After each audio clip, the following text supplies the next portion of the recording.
ఒక చిన్న వ్లాగ్ ఏంటంటే ఆ డే బిఫోర్ అవి బండి కొనుక్కోవడానికి ముందర ఏం చేసామంటే మా మమ్మీ కుండ కొనమని బయటికి వెళ్ళమన్నారు.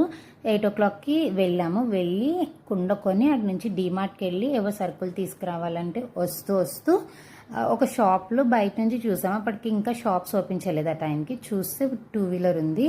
బట్ 2-wheeler కొన్నదైతే ఆ స్టోర్లో కాదు. ఇంటికి వచ్చి మా మమ్మీకి చెప్తే డిబ్బి పగలకొట్టి చూసామన్నమాట.